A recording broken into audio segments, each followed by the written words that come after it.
चंदन से रिक्वेस्ट करी थी भाई, निफ्टी बैंक पे जरा सा स्ट्रैटेजी बनाने में मदद करें। मोतीलाल ओसवाल क्या व्यू लेके चल रहा है, पहले सिर्फ निफ्टी रखिएगा डायरेक्टर साहब स्क्रीन पे। चंदन, अच्छा अगर आप लोग डेटा देखते हो तो पिछले हफ्ते की शुरुआत की भाव कॉपीज आपको याद होंगी, 25 नवंबर, 26 नवंबर, 27 नवंबर, किस तरह से एग्रेसिव कॉल राइटिंग हो रही थी 26,500, 26,300 की ट्रैजेक्टरी में।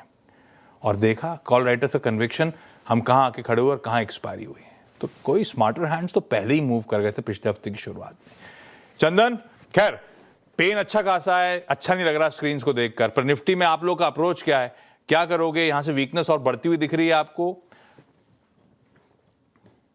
जी नमस्कार आशीष जी। देखिए निफ्टी की बात करें तो निफ्टी ने आज से 3 दिन पहले एक नया ऑल टाइम हाई बनाया था 26,325 के आसपास। बट उसके बाद में आप देखोगे कि ऊपर के लेवल से एक करेक्टिव मूव देखने को मिला है। अब यदि टेक्निकल सेटअप की बात करें तो 3 दिनों से लोअर टॉप लोअर बॉटम बन रहा है। बट वीकली चार्ट में देखें तो एक बेरिश बेल्ट होल्ड का फॉर्मेशन बन रहा है।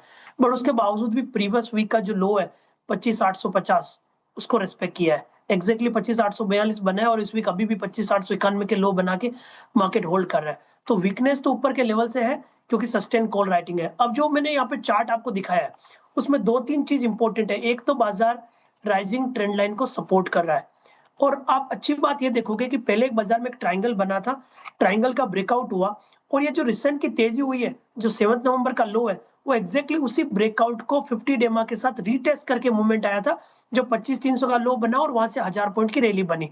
अब एक इंपॉर्टेंट चीज रहेगा 50 डे एक्सपोनेंशियल मूविंग एवरेज, दूसरा यहाँ पे रहेगा ट्रेंड लाइन। और कहीं ना कहीं ट्रेंड लाइन है वो एक चैनल के हिसाब से वर्क कर रही है और यहाँ पे बीच में गैप बना हुआ है लगभग 14 नवंबर के आसपास।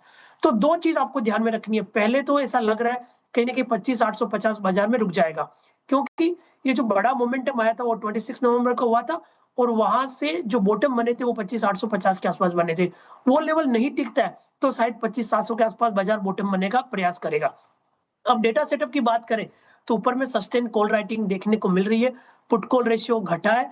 बट अच्छी बात यह है कि बाजार में यूएसडी आईएनआर की वजह से बिकवाली हुई है, बट इंडिया विक्स फिर भी बढ़ा नहीं है।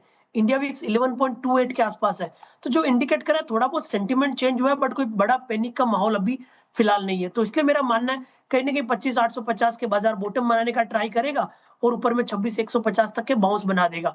बट इमीडिएट स्ट्रक्चर नेगेटिव है, इसके लिए अग्रेसिव व्यू नहीं रखेंगे। यहाँ पे एक हम बुल कॉल स्प्रेड सजेस्ट कर देंगे कि आप 26,000 का 9 दिसंबर की वीकली एक्सपायरी का कॉल लीजिए जो 100 रुपए के आसपास चल रहा है। उसके सामने 26,150 का जो कॉल चल रहा है 9 दिसंबर का 50 में वो बेच दीजिए। तो इस तरह से बुल कॉल स्प्रेड बनाते हो तो 50 रुपए की कॉस्टिंग होगी, 100 रुपए का रिवॉर्ड रहेगा। बाजार कोई भी 150-200 पॉइंट की रिकवरी दे देता है तो आपका 1:2 के रिस्क रिवॉर्ड रेशियो में काम हो जाएगा। और कहीं ना कहीं हमारा मानना है कि 25,850 को होल्ड करके शायद 26,100, 26,150 तक का इंडेक्स बाउंस दिखा दे। ये लीजिए, इन ऑल लाइकलीहुड हो सकता है 25,850 से ज्यादा गिरावट ना आए, थम सकती है। 26,150 एक स्टिफ रेजिस्टेंस है। हालांकि ये समय नहीं है एंटर करने का। अगर एंटर करना है तो एक बुल कॉल स्प्रेड के थ्रू 26,000 का कॉल खरीदिए और 26,150 का कॉल बेचिए। ये तरीका होगा। कोई भी रिकवरी आई तो बढ़िया आपके फेवर में रिस्क रिवॉर्ड बैठता हुआ नजर आएगा। बढ़िया तरीका हो गया बाजार में शायद आने वाली तेजी को प्ले करने का। निफ्टी बैंक बुरा नहीं है आज, 1/3% दबाव में, और वो दबाव भी सिर्फ सरकारी बैंक्स लार्जली। अगर निफ्टी बैंक की कंट्रीब्यूशन प्लेट रखिएगा डायरेक्टर साहब, तो प्राइवेट बैंकिंग मेजर्स जिन्होंने कल सरदर्द करा था, कल सरदर्द के पीछे रीजन था कि बैंक निफ्टी के रीजेग अनाउंस हो गए थे, वेट एडजस्टमेंट्स होने थे, तो वो सेंटिमेंट्स पर हावी हो गए एक्सपायरी के दिन।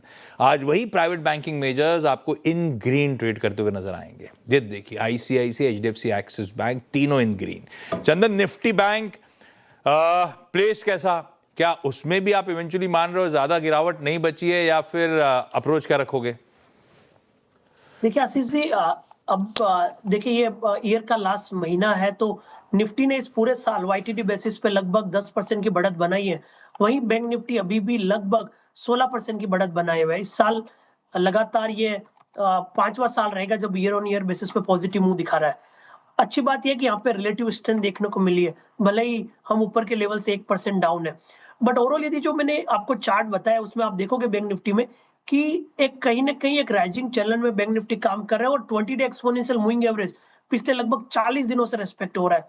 और यहाँ पे मैंने दो इंपॉर्टेंट लेवल को मार्क किया है बैंक निफ्टी में, कि पहले तो आप ध्यान रखिए कि बैंक निफ्टी का जो पुराना बॉटम था वो 23 अक्टूबर का था, जब उसका हाई था 58,577। वो हाई लगभग बैंक निफ्टी ने 20 दिनों के कंसोलिडेशन के बाद निकाला, और उसके बाद जब भी डिप आया तो वो मेजर सपोर्ट का काम करा, और अभी भी मेरा मानना है कि वही लेवल सपोर्ट का काम करेगा। उसके बाद जो बॉटम से रैली बनी 57,100 से लेके 60,000 तक की, लगभग 3,000 पॉइंट की रैली, उस रैली का 50% रिट्रेसमेंट भी लगभग 58,600 के आसपास आता है। तो इसलिए मेरा मानना है कि 58,550, 58,600 एक बहुत बड़ा सपोर्ट बैंक निफ्टी को काम करना है। मेरा ऐसा मानना है, यदि आरबीआई पॉलिसी का ट्रिगर पॉजिटिव होना है या बैंक निफ्टी को वापस बुलिश स्टेंस बनाना है, तो ये जो इंपॉर्टेंट लेवल है 58,550, 58,600, वो रेस्पेक्ट होता हुआ नजर आएगा। और वो यदि रेस्पेक्ट होता है तो थोड़ा रेंज बाउंड बायस वापस 59,750 से लेकर 60,000 तक बन जाएगा।